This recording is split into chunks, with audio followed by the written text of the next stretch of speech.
go. All right, so my name is Michael DeLu, and I'm going to be your host today for I believe this is episode 30 of Pull Up the Tape, all right? So with that being said, I'm going to run through my usual introductory script, and then I'm going to get into politics for today's show.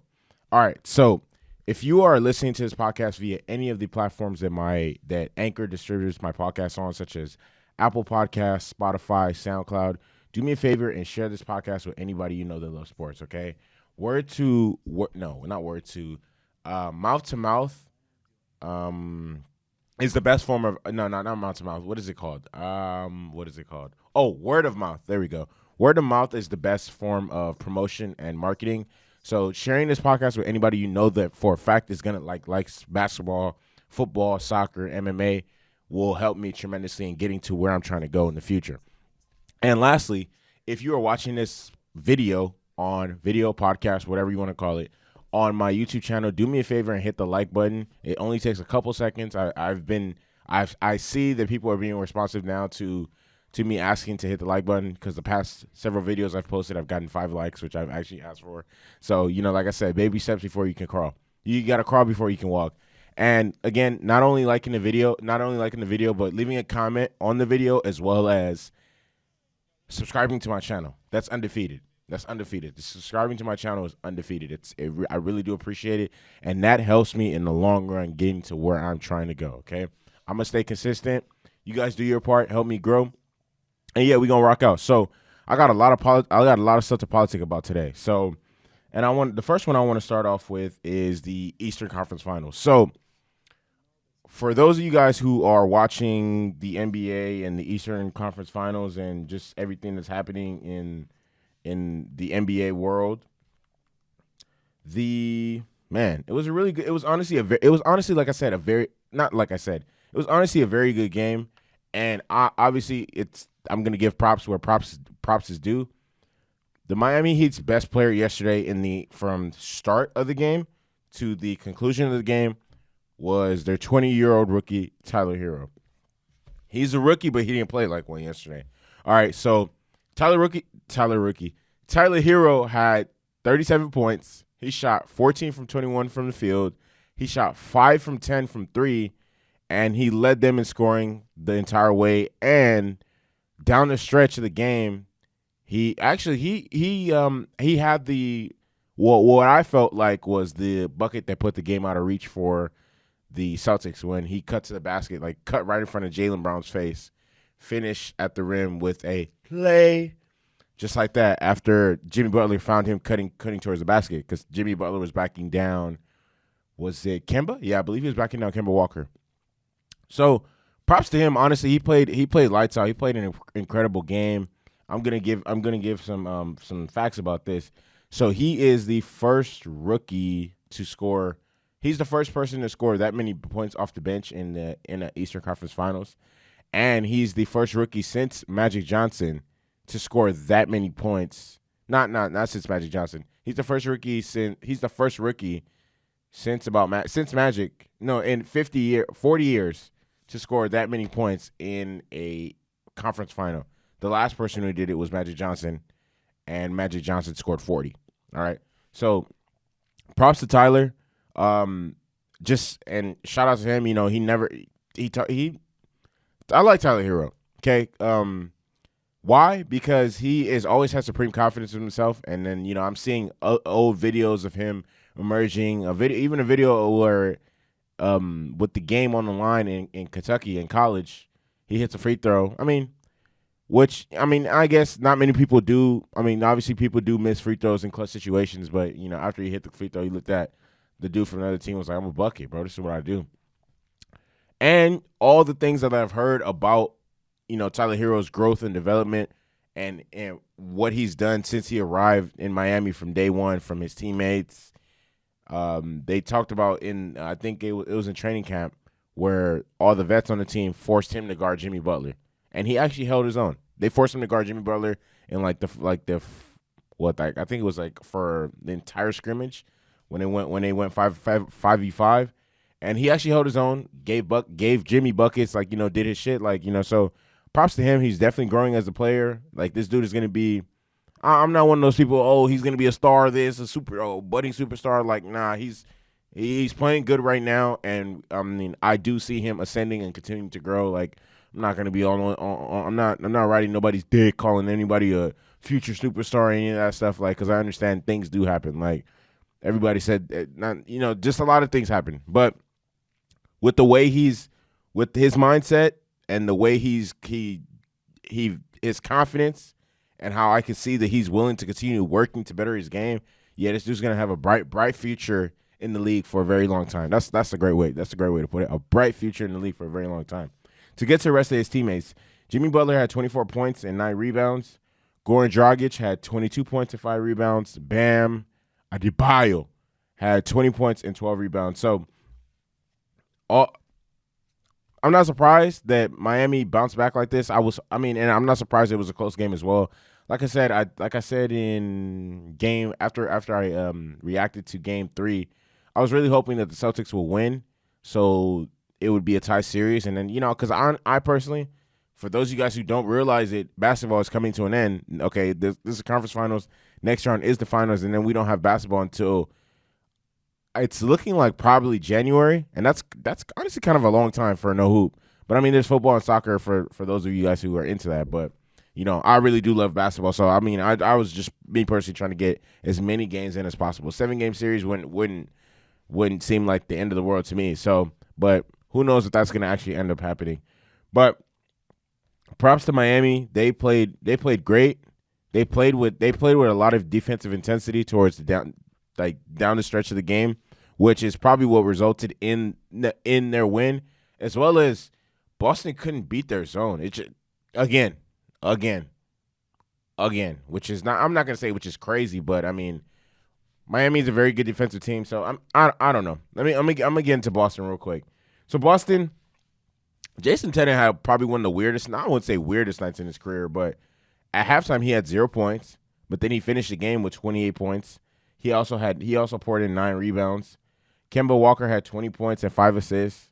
Jaylen Brown had 21 points and 9 rebounds, and Gordon Hayward had 14 points and 7 rebounds. Okay, one thing I will say again is, bro, Kemba Walker needs to play better. Like, play better. Like, he didn't have the most efficient night, and just I seen too many possessions where Kemba Walker was guarding Jimmy Butler, and I'm very clueless as to I need some answers from Brad Stevens as to why that was happening possession after possession after possession, because it personally didn't make any sense to me at all. Like, I personally feel like I have a better chance of guarding Jimmy Butler than Kemba Walker does. I don't like Jimmy has 7 inches on him, and like at least 30 to 40 pounds. I don't know the exact, but can someone make sense of that for me? Because personally, to me, that doesn't really make sense. Like, you have your undersized point guard guarding the team's best player, who also happens to be 6'8".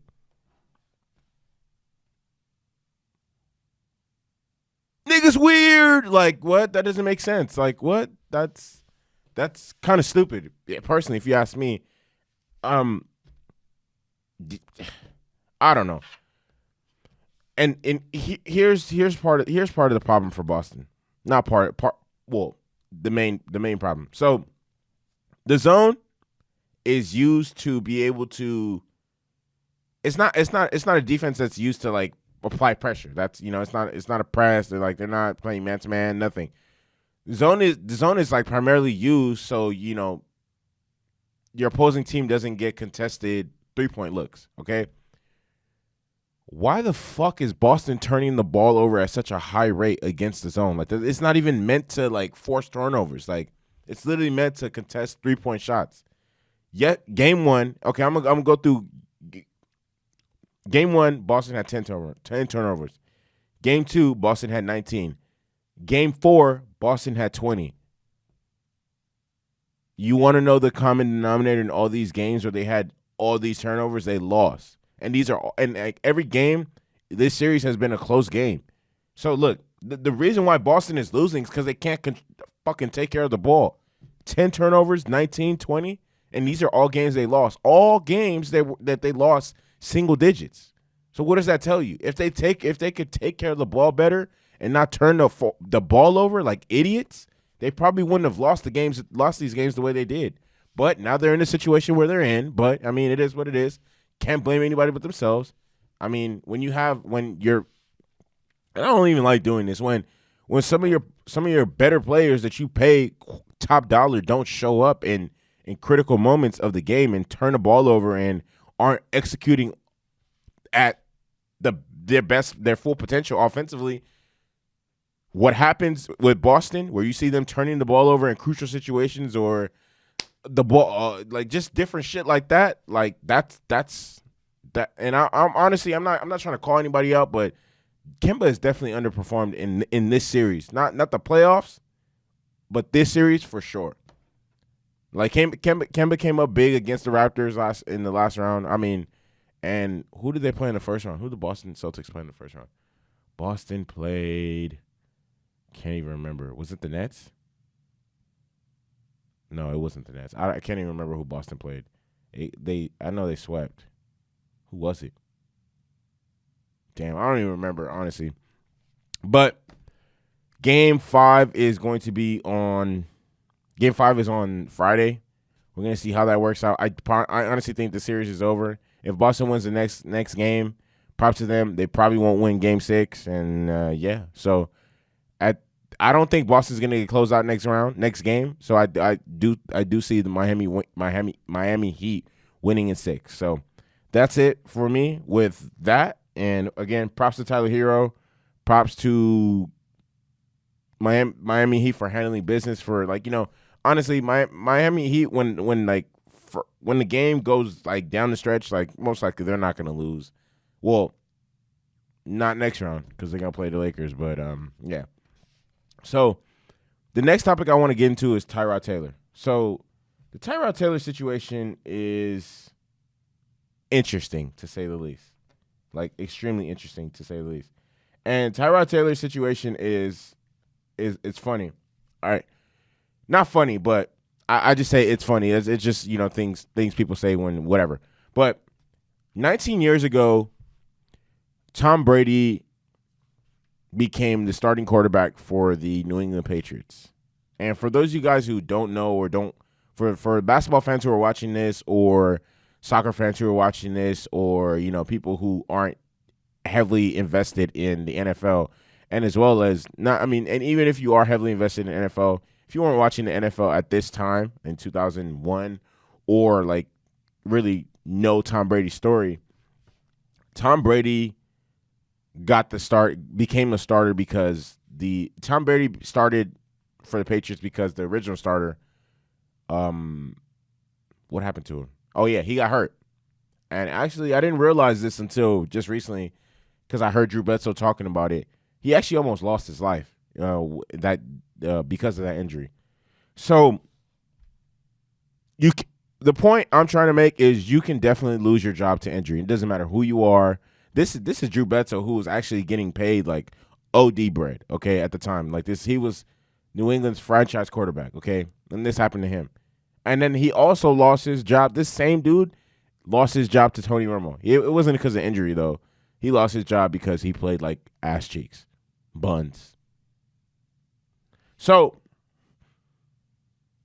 Tyrod Taylor is reported to have a chest injury in warmups. And even me, when I first heard it, I was just like, how do you niggas weird? Like, how does that even happen? A chest injury during warmups? Like, there's no, like, I mean, I've played football before. There's no hitting during warmups. There's no nothing. Like, you're literally stretching, like, just practicing plays, like, loosening up. Like, I don't even understand how. I mean, if he would have pulled something, that makes sense. But, like, a chest injury? Like, what? No. So another thing I want to say is, like, has anybody ever wondered, like, what happens to doctors who, like, you know, obviously when you go to when you're in a class, obviously there's going to be people who perform at an exceptional level, and there's going to be people who perform at an average level, and then there's people going to perform at, you know, do the bare minimum, regardless of what school it is, whether it's law school, college, and in this case, med school. So You guys ever wondered about the doctors who finished probably at the bottom of their class in med school? Well, I think one of them was this guy. So the Chargers team doctor apparently he accidentally punctured Tyrod Taylor's lung before kickoff on Sunday while he was trying to administer painkillers because a painkiller injection because Tyrod had cracked ribs. I don't know if it says crack, but I don't know if it's actually cracked ribs or bruised ribs because if it's cracked ribs, personally, he probably shouldn't have been playing anyways. But that happened. And unfortunately for Tyrod Taylor, it's looking ugly for him because even though Anthony Lynn came, I feel like I don't even know why the fuck he said this. Anthony Lynn came out and said, Tyrod Taylor is our starter when he's healthy. I'm like, oh, okay, I guess. Because I personally I don't even think that makes sense to say because Justin Herbert looked way better than Tyrod Taylor did against the Super Bowl champs than in week 2 than Tyrod did in week 1 against the worst team in the AFC North, which is led by a rookie quarterback, and they barely won that game. So I don't really understand. They put up more points with Justin Herbert. They played better with Justin Herbert. He passed for more yards. He looked better. Like I don't know. That Anthony Lynn, I don't really know. I don't think he was even serious about that. And this isn't just any quarterback. It's a quarterback that they drafted 6 overall in the draft. So what is he talking about? I don't know. But to get into Tyrod Taylor, this is just a really unfortunate situation for him because I just feel like now I personally feel like he just lost his job. And why I think it's kind of I don't know, I feel indifferent about the whole situation is because I've been following Tyrod Taylor since he was in I believe Tyrod Taylor played, if I'm not mistaken, Tyrod. Let me check where Tyrod was actually drafted by. Give me 1 second. Tyrod Taylor. Okay, let's see. We're gonna find out right now.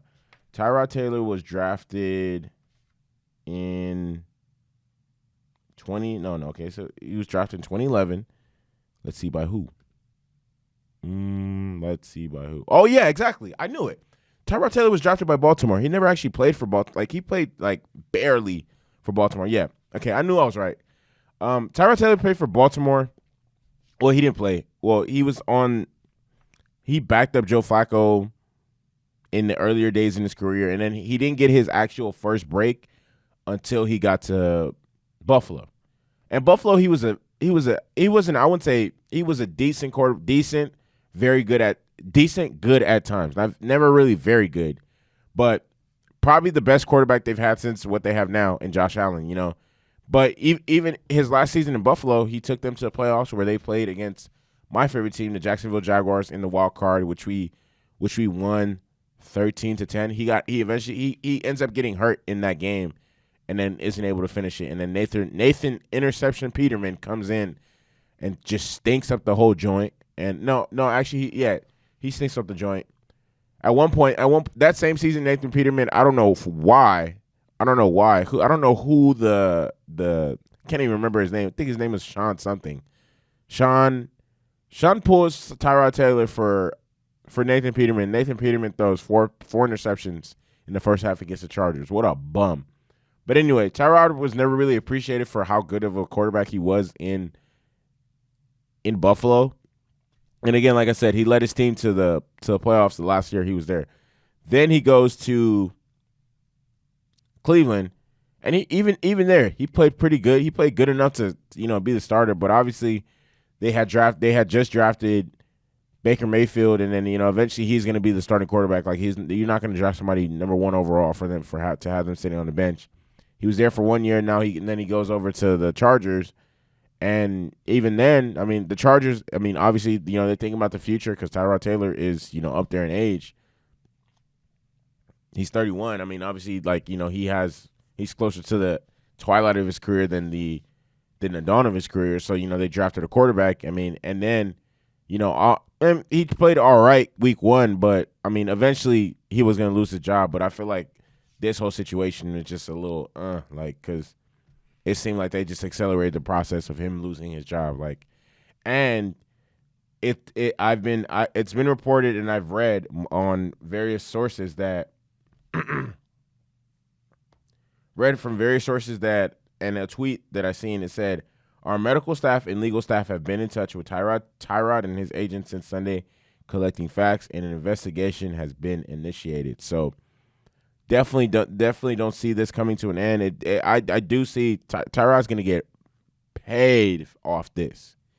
Getting paid, we'll holler whenever that stop. My team good. We don't really need a mascot. Tell tune like one, pass it like a relay. YMCMB, your niggas on YMCA. But I'm hoping. I mean, not hoping. Tyrod's done. Well, with the Chargers, he's done. I don't see again. And what makes this whole situation even worse is Justin Herbert played really, really good. I think he had over 300 yards all purpose. I know he had over 300 passing, and I know he had his first score of his career in the NFL was a QB keeper, and then I know he threw another touchdown pass. So, yeah, it's an unfortunate situation, and I just wanted to inform my viewers on the situation. And yeah, so to my next topic, I'm going to talk about two quarterbacks that have been under fire this week in the public eye, especially in the NFL community. And those two quarterbacks are Drew Brees and Carson Wentz. All right. So Drew Brees, obviously everybody knows that Drew Brees is up there in age. He started, I think he either came into the NFL the year 2000 or 2001. Drew Brees is about 41 years old, I believe, if I'm not mistaken. So Drew Brees has come under fire because the first two games of the season, he has played pretty bad. Okay, so, and I wouldn't say pretty bad, but obviously the first game of the season against the Tampa Bay Bucks, it wasn't his best game. And even the game against the Raiders on Monday Night Football, where they opened up the Raiders' new stadium, it wasn't his hottest as well. All right, just some key figures to point out. He has 472 yards passing in 2 weeks of the season. So that's a little under 250. So it's somewhere around 230, 235, something like that. 236 passing yards on average. But here's the alarming thing. His completion percent, and the sample size is pretty small, and there's other factors that go into it. For example, Michael Thomas did miss the last game, and Michael Thomas is a big part of the Saints offense. Honestly, he is the Saints offense aside from Alvin Kamara. Okay, not the Saints offense. He's the Saints passing game for sure. Because since for the past 2 years, he's honestly been the only receiver on their roster that teams actually probably fear or like think, okay, he can beat us, and this guy is gonna be a problem for our defensive backs to like contain. But like I said, his completion percentage is down a whole 10% from last year, and he's thrown 3 touchdowns this year and 1 interception. So in 3 games, he's thrown 3 touchdowns. In 2 games, he's thrown 3 touchdowns. That's not very Drew Brees like. And then in the Raiders game, he had a lot of like bad throws and so I don't know. It's I understand it's the beginning of the season, but I'm not going to give Drew Brees a pass necessarily because he's not playing in a new offense. Sean Payton's still calling the plays. There's no reason for him to be struggling like this early in the season. Maybe, he doesn't have timing with some of his receivers, but the only new receiver that I know of is Emmanuel Sanders. Everybody else has been in that receiver room for quite some time. So I'm going to be the first to say that his performance this season so far has not been it.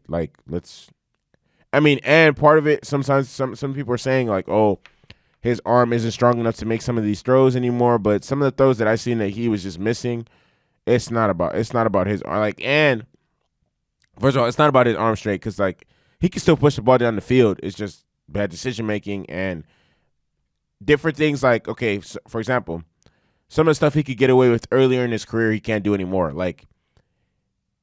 Drew Brees can get off earlier in his career. Drew Brees could get off a pass even if the pocket wasn't clean. But I seen him throw an interception when he couldn't step into a throw simply because the pocket wasn't clean. So it's just stuff that's happening now that definitely I wasn't seeing, a couple years back or whatever. Maybe it could be because of age, or whatever. But I look for him to. I mean, regardless of that, they're still 1-1. It's not like the next quarterback I'm about to talk about, whose team is 0-2. But I do look for Drew Brees to bounce back. I probably don't think they're going to get a win against the Packers, but on Sunday Night Football. But I mean, hey, it is what it is. We'll see how that works out. So the next person I want to talk about, like, man, it's getting easty over there. So Carson Wentz, right? He has thrown 512 yards and this season and 2 touchdowns and 4 interceptions.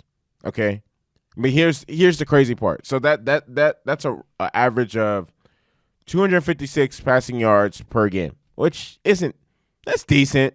No, that's a little. I wouldn't say that's decent. That's average. That's average. So, but here's the crazy thing though.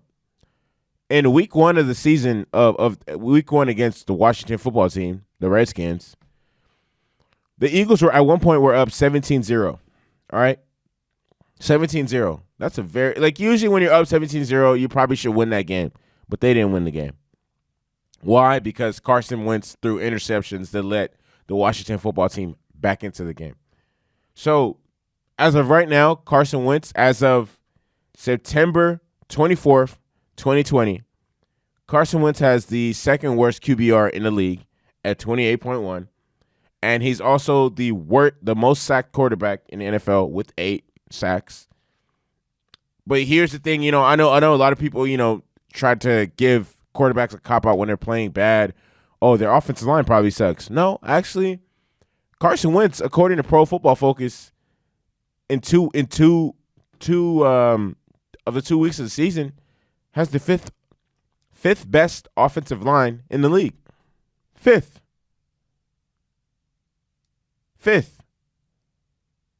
Not 25th. He has the 5th best offensive line in the league. So the majority of the sacks he's taken is because of him. He's actually thrown, oh my God, I don't have the stat. He's thrown majority of his incompletions from a clean pocket. He's led the Eagles to 2 touchdowns. On their past 21 possessions. So since they were up 17-0 against the Washington football team, the next 21 possessions they've had the ball, they scored 2 touchdowns. 2. For real, bro. And I like Carson Wentz. I really do. Like, he's a good dude, a great player. Well, at times can be a great player, but I think part of why it's just part of the whole thing with Carson Wentz, and I consistently hear this all the time, is, when he's fully healthy, he's an MVP caliber quarterback. And when he's fully healthy, he's an MVP caliber quarterback. My thing with that is that Max Kellerman says this all the time. All right. When evaluating a player, you have to subtract their worst season and their very best season. And whatever remains is what they are as a quarterback. Okay? So if you take away Carson Wentz's MVP season and the worst season of his career, he's honestly an average quarterback. Okay? Since he's come back from that injury in the games he started, okay, even so 2017, 2018 season, the Eagles won the Super Bowl, right? And he gets hurt against the Saints, and no, not against the Saints. He gets hurt against the Rams in the Coliseum. So that next season, he comes back starting. No, he didn't even start he didn't even start the home opener against the Falcons. When he ends up starting, the team goes 5-6, right? 5-6, and then he gets hurt again. And then Nick Foles comes in, plays 4-1 down the stretch, and gets them to the playoffs, and they beat the Bears. The next season, anyways, since 2018, he's been 14-15 in his starts, which is average at best. That's even less than 50%, and the Eagles have scored on average about 23 points per game, and that right there is the league average.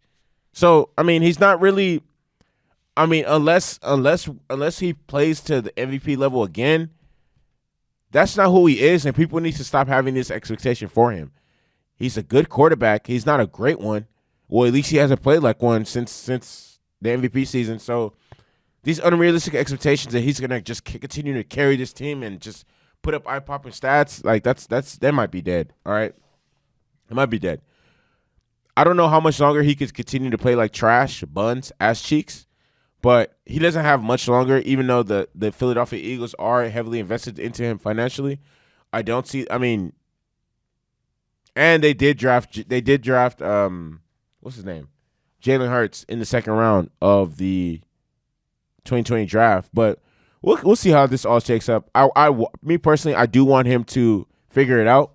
Same thing with Drew Brees, because I think the league is at a good place when more quarterbacks are playing at an elite level, and that's just better competition, just better views, better everything, more high scoring games. Just everybody wins. So hope all this works out for those two individuals that I just named, because those are players I do like. And with that being said, I'm concluding the 30th episode of Pull It the Tape.